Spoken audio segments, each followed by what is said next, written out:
Guys, welcome back to Let's Play Football Manager 2016, and we're now into the second half of the season with AC Milan. I think a few things to go over first. How did we get on in the Champions League? That is the all-important question. Well, this is how the league looks at the end of the winter break, or at the start, depending on where you are.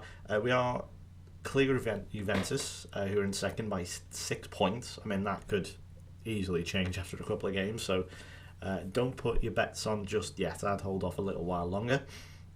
We do have FC Bari and Cagliari in 4th and 5th, which is a bit strange, and Inter have finally started to get a grip of themselves and are all the way up into 6th place. Roma down in 12th, Atalanta in 18th. Some interesting ones there. Now, I have got a new, I think it's like a new name pack or something. I put this on in FM16 as well, but I was getting a bit bored of all the German names being wrong. You know, it's like Schalke being called Gelsenkirchen and things like that. So I decided to put this on. It does fix all the names for everyone, so everyone now has their full official name. So if I click on AC Milan, it's Associazione Calcio Milan rather than just AC Milan. And so you'll see now a lot of teams here are going to have Calcio, which is Italian for football, or some sort of rough translation to football anyway, as far as I'm aware. So yeah, that's pretty much it. So we'll go over the fixtures here since the Zenit game. Now, I was going to show the Starbet game again, due to the fact of how good the previous tie was, but it just felt stupid because we were going to win. And we did, and we made hard work of it, but I'll go over that in a second. But it just felt a bit stupid doing a live commentary for a game that you know you're going to win, you know, because there was no way we were going to lose, because we're too good. It was like the gap between the two clubs in terms of quality was just too big for us to not qualify here. So I'll just go over what we've had so far. So we got a pretty poor 0-0 draw against Perugia, and then Napoli 3-0, Benteke getting 2, and Menez again, who's absolutely been on fire this season, with another one, and then Verona 2-0, Benteke and an own goal scoring is that. And then we, as I say, we did make hard work of it against Starbek, but I'll show you the goals here. They we went in front through Ricky Alvarez.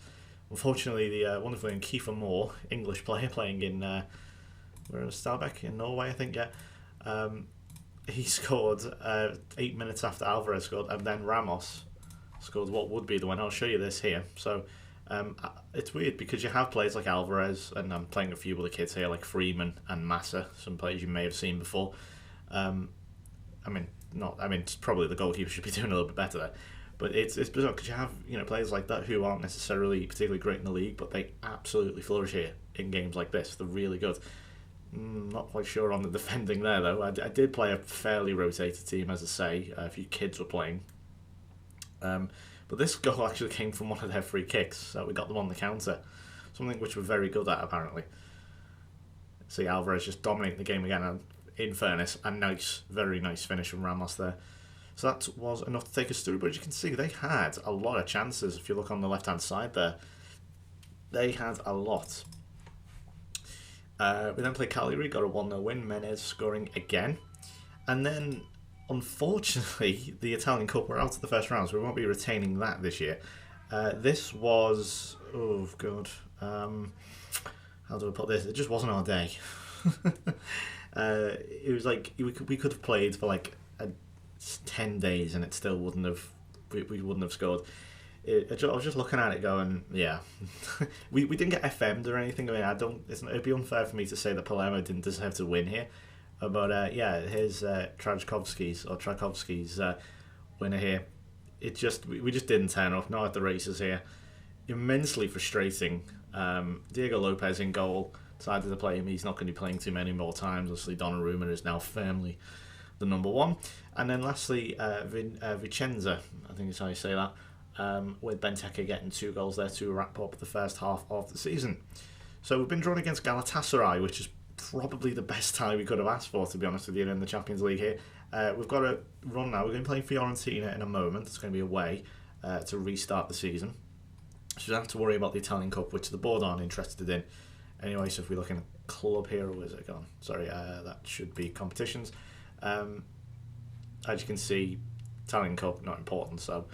And we've also hit the expectations there. I have said qualify for the Europa League. I might change that. I think it is currently 31st of December. We'll go over like New Year awards and things in a moment. But yeah, if you look at the Champions League, who's qualified and things, yeah, we could have got. I guess obviously we were drawn at home first, so we'll be. I'm not quite sure. Is it because we finished second in our group? Let me just check that. Or am I completely gone the wrong way? I will get there eventually. Yeah, we finished second, so we'll fortunately be playing the home tie first. So if you look, to be honest, we could have got likes of Real Madrid, we could have got Bayern, Chelsea, Barcelona, City, Atletico, but we ended up with Galatasaray, and I think we've done all right there. Very, very lucky. I mean, the only other one that you probably would have been partially happy with would have been Benfica, but I think Galatasaray was the one to really. I was so happy when I celebrated like a goal. So yeah, and Kiev I think finished top of their group there. It's not too dissimilar actually to how the real Champions League looks. Look, Kiev got there. I think Benfica qualified. Yeah, that's quite weird. Obviously, no Man U, no Marseille, no Milan. So maybe I'm kind of right there. Right, so we're still about a week away. So I will pause the video in a moment just to sim through all this. But we'll carry on, and we'll have a look and see who wins the yearly awards. The transfer window's opening. I will have a bit of money, as far as I'm aware anyway, to do so. So goal of the month. I think this is like the first time. Ooh, okay, we'll show you this in case you haven't seen it. This is Menez's goal against Cagliari. This came third in the December goal of the month competition. So see, it was a pretty lame effort at first. But to be honest, I mean, he's counted on the goalkeeper there to make a terrible error, but it's a lovely finish, so I can't complain. And there's your Milan players in the team of the month, Benteke and Mangala. That's quite funny. So do we have all the news here? So Messi, surprise, surprise, claims the Ballon d'Or again. No surprise, James Rodriguez, or James Rodriguez, as should bloody well be known. This is your World Team of the Year, if you're interested. Nani's in it. Okay, that's a strange one. Secura, Atletico Madrid, I think I've said that right. Laporte at Manchester United. Okay, that's a strange one. And yeah, that's pretty much it, I think. No Italian awards here or anything. So, and Zivkovic is the golden boy. So we'll just go over that in case you want to know. So 2015 goes to Jose Gaya at Valencia. Kingsley Coman, who obviously is doing all sorts of great things at Bayern at the moment. And there you got Andrea Zivkovic at Wolfsburg at the moment. He got the golden boy in 2017. So now into 2018, and we'll see what we can do. Maybe win the league with Milan. We'll just see how it goes. Who knows? I'm going to fast forward now, and we're going to get to the Fiorentina game. Also, once we're there, I'll show you things like new transfer budget, new aims and things, whatever it is I want to do. So I'll see you in a second. So we are back then. So this is now the 6th of January. We're about to play Fiorentina, and just a few news articles to go over here. I've offered Błaszczykowski a new contract because for some reason the media keep freaking out about players not getting a contract despite 18 months left on it, which I think is ridiculous. The fact that it's useful in that it reminds you, but the fact that it overdoes this, which I guess isn't too far away from what the media in real life do, so it's a catch-22 really, It's annoying, but it's kind of truthful, so I'll let them off. I've changed the season expectations to say that I think we can qualify for the Champions League, which I think is fair enough considering we're top of the table, and they've actually given me a budget of £118 million, which is completely ridiculous. The wage budget is £500,000, and I can't even adjust it. That's as far as it goes, I think, to the transfer budget. So that's kind of ridiculous. There are a few players that I'm looking at the moment. Christian Teo, remember him? Barcelona player, still at Bayern Munich, only 26 years old. There's Ganso, Onatzi. Remember some of these players from older FMs. Marini's at Dortmund for some reason. And yeah, Fabian Delph. It's very strange. So I'm probably going to have a look at a few of these players. I'm not sure. I've not played the game for a week or two, so I'm probably going to have to familiarise myself with the squad once more. But this is the team we're playing here. I've just had a fiddle about with them, just trying to remember certain areas where we need to improve. Unfortunately, John Stones has been tapped up a bit by Chelsea now. He's disappointed not being able to join Chelsea, but hopefully, as we saw with Romagnoli when he wanted to leave and go to whoever it was, and De Siglio, I think wanted to go to Juventus or somewhere, they moaned about a bit, and then after a while they actually just shut up and got on with it. So I'm just going to pull these back to automatic as I changed that for some reason in the last game. I can't remember why. Bertolacci, due to the fact that De Jong is suspended, 10 yellow cards already. It's January, I know, ridiculous. and Benteke and Menez up front. Those two are absolutely on fire. Let's get into it then. Oh, and yeah, De Jong's still on the bench. Derp. Right, let's try it again. Everyone's condition is fine after the break. Here we go then. So Fiorentina, they've got, is that Giuseppe Rossi still? Yep, 30 years old now.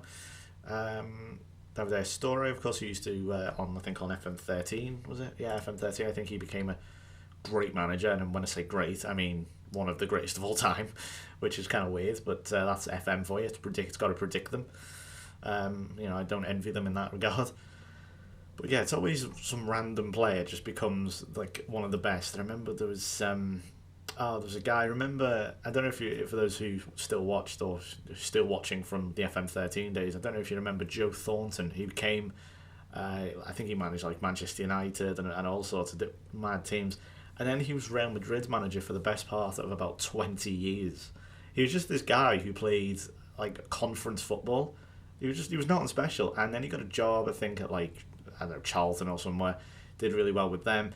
And he just progressed up the ladder quite quickly and ended up at Manchester United, where he was very, very good. And then got snapped up by Real Madrid, where he stayed for 20 years and won the Champions League loads of times and won La Liga virtually every year. It was crazy. And it's funny to see, players like that who just go on and become crazy good managers. Wonder who we'll have this year, That'll be interesting. Right, we have started terribly. That is to be expected. We should probably go back to standard, I think. They've had 3 shots already. We've hardly had any possession. I know it's only 10 minutes gone, but them possession stats are absolutely horrible. Bonaventura, who has been... Oh, actually, that reminds me. I just want to point out Kazuki Honda. I don't know if you saw in the last video, he is now unhappy due to the lack of game time he's getting, when he hasn't really performed to the best of his ability, in my opinion. There's been players like Mauri and Familia and Bertolacci and so on who have been just much better overall over a longer period of time. And Honda, I know he's got his free kicks and everything, but there's nothing else really I can say about him where I've gone, yes, he deserves a spot in this team. Mauri's done terrifically well. Right, here's Bonaventura. Not sure if that was a layoff to Benteke, but didn't really work. Everyone's conditions gone back. Oh, so that's the subs. Wondering, why is everyone 100% at 20 minutes? That's bizarre. Right, we're starting to get into the game now, at least. Possession-wise, it's still in their favour. However, we've got a good attack here, and Bonaventura, well, he's at the far post. A difficult opportunity, but maybe you think he should have scored there. Apologise for my creaky chair, by the way. I can't help that. And yeah, 3 shots off target. That's not good. Hopefully this isn't going to be too similar to the Palermo game, where it was just not our day. You just get them in football. It's like you're not a football fan if you've never at least been in a situation where that's happened before. Otherwise, you're just a glory hunter who switches allegiances every time it happens. Where everyone gets them. Right, here's Benteke. Menez. Oh, it just didn't drop for Menez, but Mauri, it's blocked. Mangala, blocked. Just getting bodies behind it at the moment. Menez blocked again. Good grief. Right, I've had 6 shots now. 4 of them off target, but that was indeed a clear-cut chance there. Benteke doing his job again. He is playing better as a defender for Liverpool at the moment, so I just want to point out. I don't know when this video is going up, but I'm doing this after the West Brom game, which I attended. First game for about 11 months, which was really good. It was a pretty good game, to be honest. I really started to appreciate one player, I must say, actually. I know I'm getting off topic slightly, but Benteke was terrible. But one player I really started to appreciate was Emre Can. If I actually sort of kept my eye on him throughout the game, and one thing I noticed, and they fucking scored, it was that he really does play well to this gegenpressing, or whatever you want to call it, for Klopp. I noticed he was the player who seemed to do it the most, if you know what I mean. He just seemed to naturally be able to do it, and that's what I liked about it. Lallana also should get a shout for that. Then you've got the other end to go with Benteke. He just doesn't do it at all. He's pretty hopeless at the moment. I know he's a Rodgers signing and everything, but he's pretty similar to here. He's done absolutely sod all, and we're getting completely overrun in midfield, clearly. I probably shouldn't turn him. Let's see. Let's make him an advanced playmaker. The problem is Mauri is not really a defensive midfielder, and we haven't really got anyone who can be a defensive. I mean, Mangala can be, sort of. Actually, we can try Fabinho. And we can bring on Abate, who is not in a particularly great condition. However, by comparison to everyone around him now, he should be at least on equal footing. Right, so we can have Fabinho as a ball winning. There we go. So that's probably what I should have done in the first place. I forgot about Fabinho because he's so, I naturally assume him to be a right back rather than a defensive midfielder, but he can play both very well. Midfield's completely letting us down at the moment. I think I'll pull Bonaventura back to just support. And I think we'll try that. Let's see how we go. Yeah, as I say, I was at the game and I just thought Benteke. There's one thing Benteke does well, and that is win headers in the middle of the field. He's very good at getting that nod on, but you could say that about many players. And did Donnarumma need to make that save? He's a good couple of yards away from his goal there. He did not need to do that. He just let that go. I like how Mangala gets in the team of the month and now 5.9. I know everyone's going to, John Stones, he's unsettled, 6.3, he's performing terribly. And they've hit the post. My God, we are fucking shambles at the moment. Okay, we're going to go higher. I'm going to take us back, though, from attacking. Because no, I'm not. That'd be quite silly. Right, here we go. We've got to make this one count. And John Stones off the line. It's just not happening. It's so frustrating. But as I say, you can say that about many different players in terms of, getting into the middle of the pitch, winning the ball, and then nod on. But the problem is, he's nodding on to no one. That's hard to say, because he's the only striker, and occasionally you might have... Oh, come on! Menez! No way was he there. It's just not happening, I'm sorry. Just write this one off now. It's not happening. Right, okay, we're going to make a change, but to be brutally honest with you, this is not happening. Whatever it is we're going to do in this game, it's not going to be a win. Because this is not happening right here. I don't know why Mangala's... I don't know why he's a 6.1. Maybe he lost his man. I don't know.